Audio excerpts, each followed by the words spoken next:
Dragon Age Veilguard, more big news. Are you happy, guys? I sure am. The hype and anticipation for Dragon Age the Veilguard has only gone up since the reveal this summer, and with each new update... Has it gone up?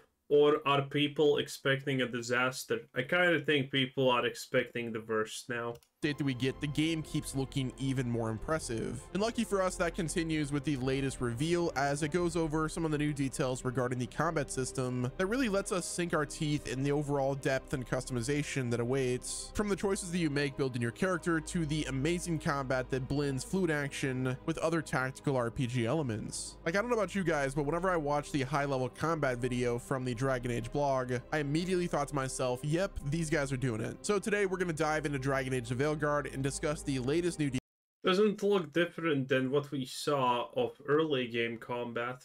Or am I just tripping? Details. We have a lot to cover, so check the video chapters for easy viewing, and let's get into it. So yesterday, the Dragon Age developers released a brand new journal number 6 called Lethality and Leveling, an inside look into Rook's warrior combat. So jumping into the blog post itself, they said this, and I quote, "Since our summer reveal in June, we've been reading all of the great excitement for the game and listening closely to what you'd like to see next. Our reveal trailer showed off the prologue and very beginning of the game, and now we want to shift our focus to the higher level combat.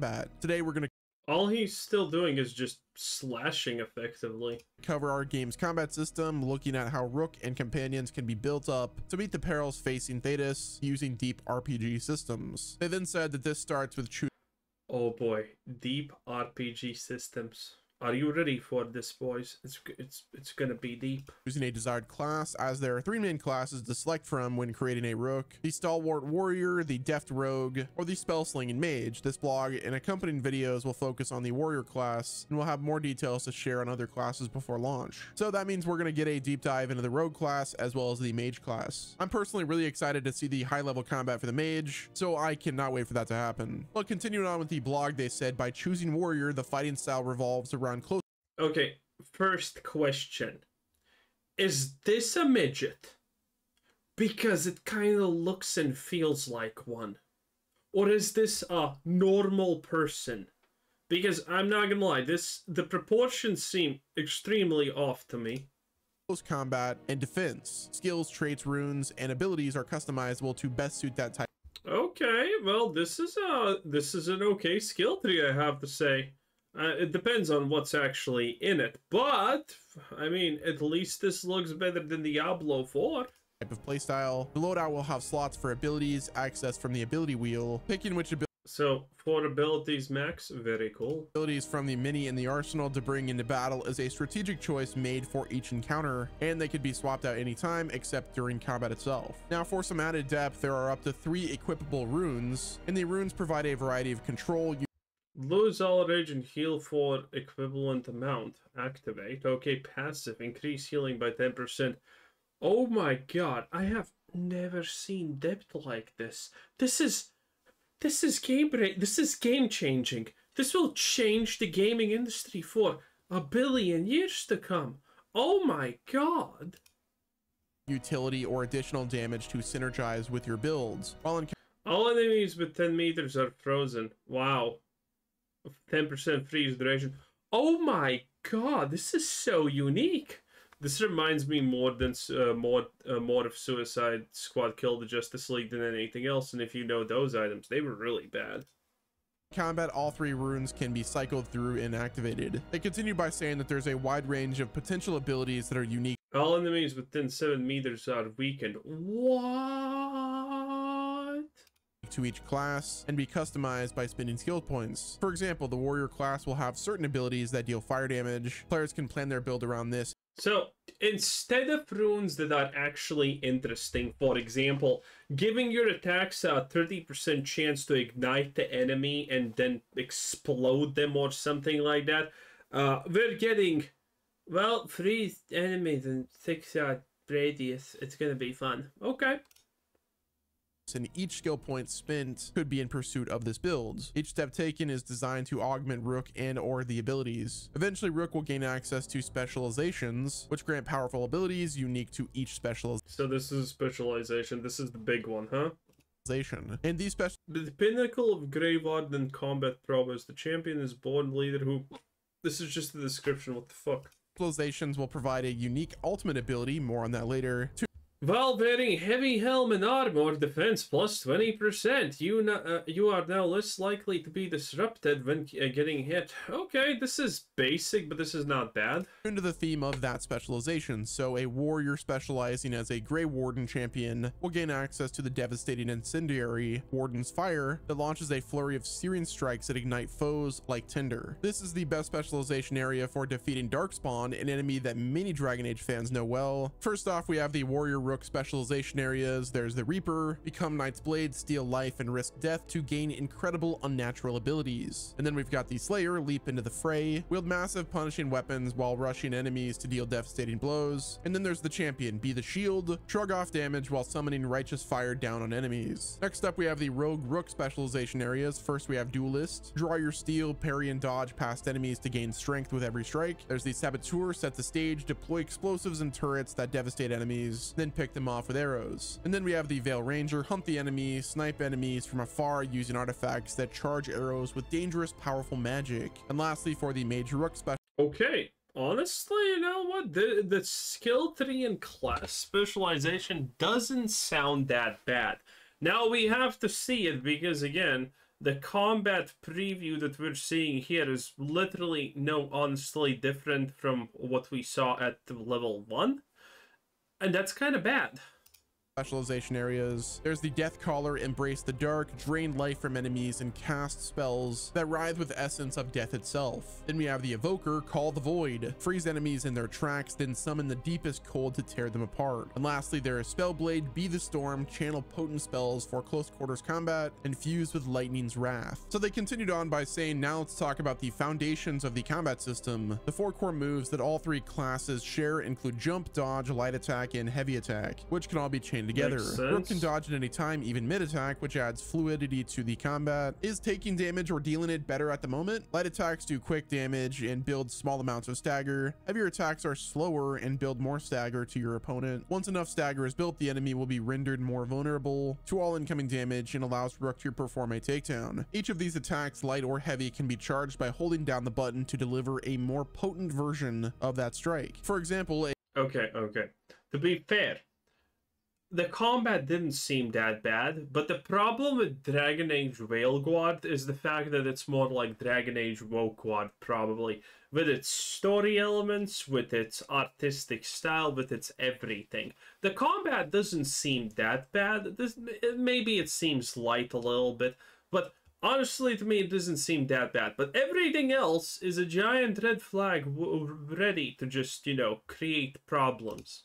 a heavy attack can be charged while using a staff to unleash a magical wave of destructive energy. Attacks can also be triggered while sprinting and or jumping to add depth and fluidity to the combat. They then said, in addition, each class has a ranged attack, blocks, or parries if timed properly with the right weapon set, and the ability to control the companion's combat strategy. Each class has 2 distinct weapon sets, which it seems like skill cooldowns are pretty fast, at least some of them. That's nice. Can be swapped seamlessly in the heat of battle. This but some of them take forever, as we can see here. Drastically changes the available move sets and strategies. Heavy attacks remove armor barrier, denoted by a yellow bar, much faster, and ranged attacks remove shield barrier or the blue bar much faster as well. There's also a stagger meter denoted by the lavender bar, which builds as hits are landed against the enemy. Lavender? The fuck is lavender? I'm a man. I only know primary colors even, and then it's hard. Stagger creates opportunities for bonus damage and special takedowns. And then we have the ability wheel, which pauses the fight for more precise control over Rook's own abilities and those of their companions. And this is where the tactical RPG elements come into play. Players can use the ability the tactical RPG elements that they decided to get rid of.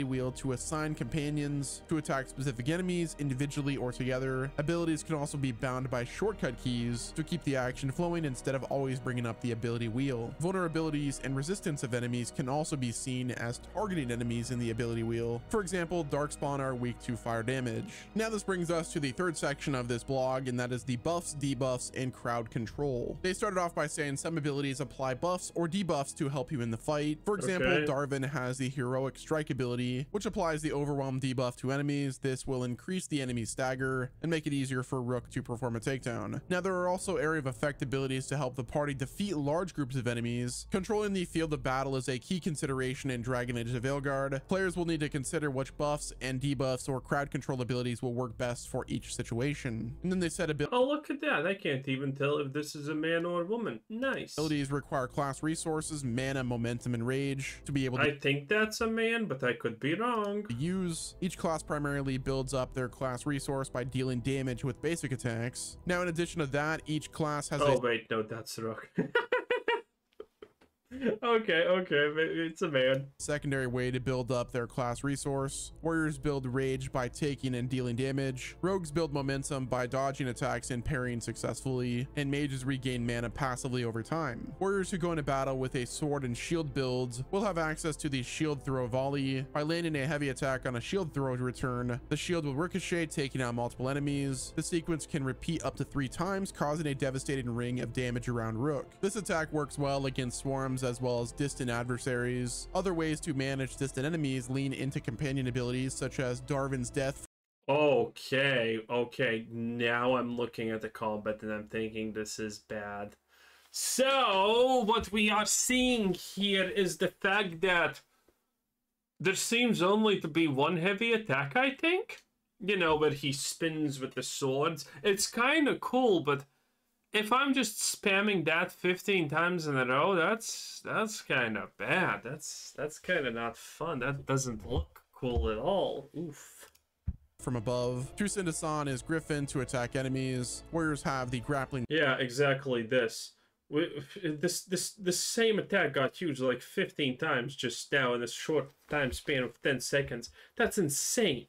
Spear ability to pull enemies close for an easier victory. With these tools, attacks can be chosen based on the type of enemy and the situation to dispatch foes in the most optimal way, especially on higher difficulties. So continuing on with the ultimate abilities, they said this, and I quote, "Many abilities include some type of coordinating effect and serve as either a primer or a detonator that can result in devastating combo attacks when properly executed with the companions. These ability combos can be set up in the ability wheel. And finally, you have your most powerful attack, the Rook's class ultimate ability. Doing damage to enemies increases your ultimate meter, and the ultimate meter won't fully fill during smaller skirmishes because they're designed to decimate a significant swath of the battlefield or the toughest bosses. All of these options combine together to create a rich combat experience that is highly customizable. The entire skill tree is also fully refundable, and skill points can be redistributed, so you're able to respec things by default. We encourage you to try out multiple builds, use different abilities for each mission, and change up the companions you bring into battle." They said that these videos have highlighted several ways that the players can achieve strategic combat in Dragon Age Veilguard, and we've put them all together in case you wanted to see them back to back. And in closing, they said there's a lot to explore in this game and a lot more to talk about. Okay, so I was kind of okay with the combat initially, but now that we see these clips and there's like only one way a heavy attack looks when you're attacking, that's kind of dumb. That's kind of boring. This combat at the start didn't seem that bad, honestly. The one right here. But, you know, it was... Is it gonna feel the same just spamming the same attacks over and over again? With the same exact animations? That could be a problem. Now I say it could be a problem because I'm not exactly 100% sure if that's going to be a problem, but it definitely seems something that, you know, slightly concerned about that. But again, the combat all in all seems not that bad. And all in all, it doesn't seem like the skill tree is that bad. The skill tree seems, well, you know, It depends to be seen how much all of this matters, because maybe, you know, this point is like 10% more damage, and this one's like 10% more damage, and that's super lame. But we will have to see. Currently, this seems kind of okay, because I would assume that these are some kind of skills and specializations. This kind of seems okay, right? I don't know. But again, the big problem of Dragon Age Veilguard is exactly the problem of store, how the game looks, how the game feels. Is this made for modern audiences? Because this is made for modern audiences. So, combat being good in a story-driven game? Nice. But when I'm playing a story-driven game, I kind of wanted the story slightly more than the combat. Talk about. We'll have more to share on the Rogue and Mage before launch as well. Next week, we look forward to Companions Week, along with another Discord Q&A for August 30th, where they'll be answering more questions about the game. I don't know about you guys, but if you're I mean, and the sad part is that there's probably so many ways to make this good, fun, and not sad. But that's not what we're getting here, so, you know, it is what it is. I don't know. Still gonna be woke, that's my assumption. Anyway, that was West Nemo. Bye-bye.